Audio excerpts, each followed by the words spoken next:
¿Qué pasa? Acabas de llegar a El Charco, un podcast de opinión, mi opinión, sobre medio ambiente. Soy Enoc Martínez, ambientólogo y profesional del medio ambiente. Y hoy voy a opinar sobre plásticos y ecoembes. Pero antes recuerda que este podcast pertenece a Podcastidae, la red de podcast de ciencia, medio ambiente y naturaleza, y lo puedes encontrar en enochmm.es/El Charco.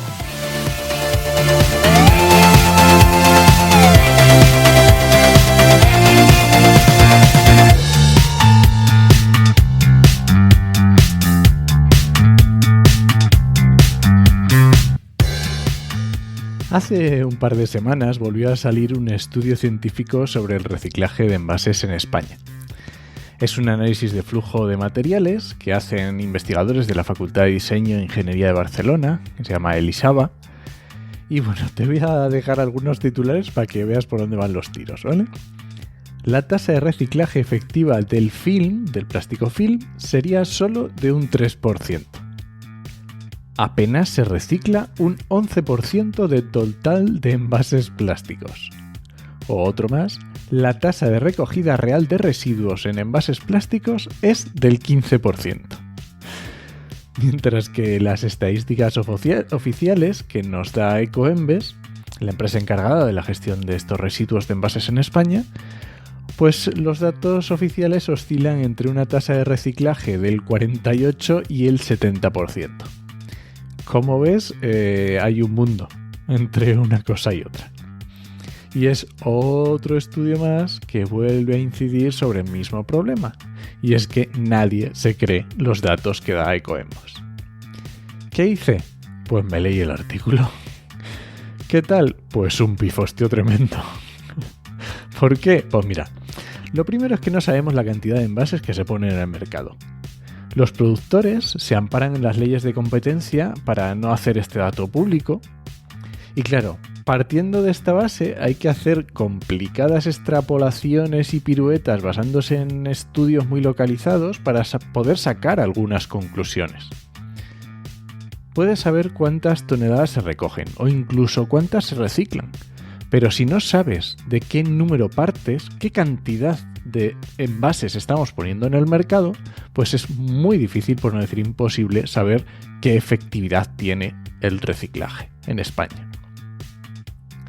La solución a este problema para mí es muy obvia y quitaríamos todas las suspicacias y diferencias de opiniones entre la industria del plástico, sobre todo en envases, y los sectores preocupados por el medio ambiente, y es conocer la cantidad de envases que se ponen en el mercado.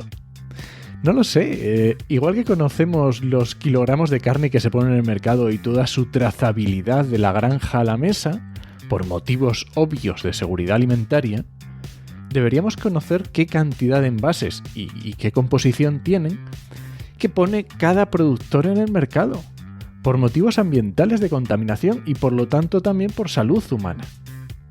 Pero claro, el sector del plástico lleva décadas negándose a facilitar estos datos y a menos que se le obligue a través de legislación, yo creo que será imposible.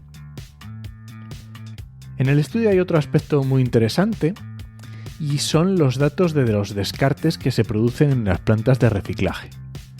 En este caso parece que el dato es más fiable y, como se dice en las conclusiones del artículo, es posible que simplemente teniendo en cuenta los porcentajes de rechazo de las plantas de separación ya sea imposible cumplir con los objetivos de reciclaje puestos por Europa.